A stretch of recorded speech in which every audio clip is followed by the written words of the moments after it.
हमारे बाप दादा पुरखे तब नहीं डरे तुम्हारी उस तलवार से, तो आज हम तुमसे डरेंगे। तुम तो डरे हुए लोग हो, हमें क्या डराओगे यार। ये बोलना शुरू करा है आपने, इसीलिए इस देश में बड़ी उथल पुथल है। इसलिए लोगों को मोदी नाम की जो चीज है, ये कोई शख्स नहीं है, मोदी कोई एक इंसान नहीं है। मोदी 1000 साल के बाद 1000 साल पे सनातनियों पे 2 अत्याचार जो जुल्म हुए हैं, उस जुल्म को समाप्त करने वाली एक खुटी है जिस पे मोदी टंगा हुआ है।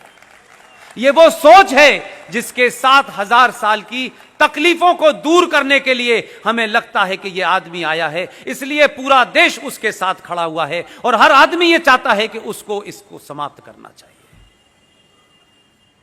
इसलिए यह देश ने अपनी दिशा तय कर ली है। आपने टॉपिक बहुत अच्छा रखा है। अब मुझे और आपको, सौरभ भाई ने अपनी दिशा तय कर ली है, मैंने अपनी कर ली है। बहुत सारे लोग इस देश में, चाहे वो विवेक अग्निहोत्री जैसे फिल्मकार हों, वो भी बहुत पैसा कमा सकते थे 2 गाली देकर के भारत के सनातन को, 2 गाली देकर के देश के सरकारों को। वो भी क्या कहते हैं, उस लाइन में खड़े हो जाते जहां बहुत सारे राइटर और एक्टर हैं जो उनकी मर्जी के बगैर पैसा नहीं लेते, खड़े हो सकते थे।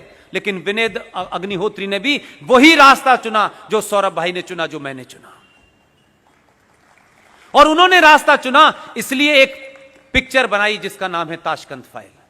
वो देश की पहली ऐसी पिक्चर है जिसमें स्क्रिप्ट नहीं लिखा गया है, सारा डॉक्यूमेंटेशन है। कोई अपनी तरफ से उसमें नैरेटिव पैदा नहीं, सिर्फ डॉक्यूमेंट के आधार पर। और ये डॉक्यूमेंट भारत से और पूरी दुनिया से लाके बनाए गए। वही शख्स फिल्म बना रहा है, कश्मीर फाइल। आप सब लोगों से मेरी विनती है, ऐसे लोगों को आप कैसे ताकत दे सकते हैं, यह आपको तय करना है। इसलिए कि वैसे ही बड़ी मुश्किल के बाद एक मौका आया है। इसलिए मैं कहता हूं 4 साल का समय नहीं है, यह 4 साल के समय को 400 साल में कन्वर्ट करना है। बहुत पैसा आपने कमाया होगा, बहुत रुतबा कमाया होगा, कोई याद नहीं रखता है। दुनिया में किसी बड़े आदमी का नाम नहीं आता है कि उनकी 500 इंडस्ट्री थी, उनकी उसमें बड़ी फैक्ट्री थी, उनका हीरे का। कहीं पढ़ा आपने इतिहास में? इतिहास में धारा के विपरीत जाके जो खड़े होते हैं उन्हीं का नाम आता है। धारा के विपरीत खड़ा होना बहुत मुश्किल था, लेकिन आज बहुत आसान है। मुंबई जैसे शहर में रात के 9 बजे करोड़पति लोग इसमें बैठे होंगे, बहुत काम उनके पास होंगे, लेकिन दुनिया भर में जो लोग बातें कह रहे हैं, सौरभ भाई जो बात कह रहे हैं, उस दिल ने उनके मन में कहीं कोई आग पैदा कर दी है, इसीलिए वो यहां बैठे हुए हैं। यहां से आपको ना कोई टिकट मिलने वाली है, ना यहां से कोई आपको पद मिलने वाला है, ना कोई नया कॉन्ट्रैक्ट मिलने वाला है। लेकिन आप सब कुछ जानना और जीना चाहते हैं। ये भूख आपको दिल्ली से अपने अपने घरों से उठा के लाई है। नीना जी 3.5 घंटे का सफर करके आई हैं, जितनी देर में मैं दिल्ली पहुंच जाता हूं। कोई बात जरूर है, इस लॉ को जलाए रखिए। यह समय कम है, लड़ाई बहुत है।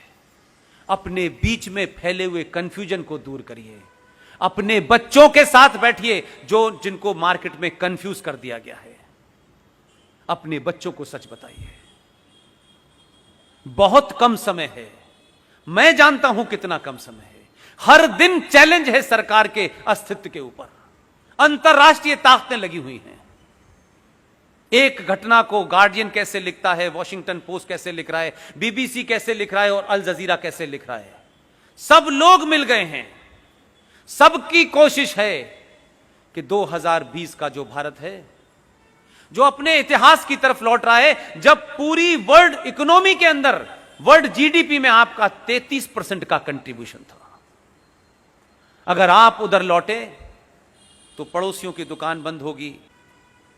मैं सिर्फ आपसे फिर आखिरी बार यही विनती करूंगा कि आप सबको बिना किसी छोटा बड़ा ऊंच नीच के राष्ट्र के लिए आप खुद क्या कर सकते हैं, और यह कहना बंद कर दीजिए मोदी पॉपुलेशन पे बिल कब लाएगा, नसबंदी कब करेगा, ये कब करे। वो जो कर रहा है उससे ज्यादा स्पीड से कोई देश का प्रधानमंत्री नहीं कर सकता, क्योंकि हम प्रधानमंत्री को समझते हैं कि उसके पास ताकत है, वो सब मिनटों में कर देगा। 1000 साल की गंदगी है और अंदर से चैलेंज है। पाकिस्तान, बांग्लादेश, ईरान और चाइना से चैलेंज नहीं है भारत को। जब भारत की आर्मी के चीफ ने यह कहा कि 2 फ्रंट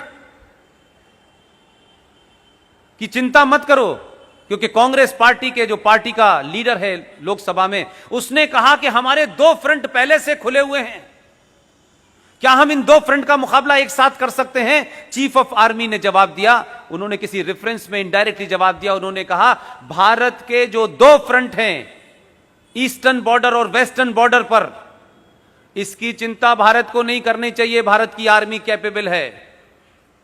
मैंने उसके बाद में इस नैरेटिव को कहा, भारत का एक तीसरा फ्रंट है जिसकी ज्यादा चिंता करनी चाहिए। यह तीसरा फ्रंट भारत के समाज में घुल मिल के बैठा हुआ है, जो कहता है हम भाई भाई हैं। अभी भी आपको भाई भाई का फर्क नहीं पता चल पा रहा। भाई तो पाकिस्तान कराची में रहता है,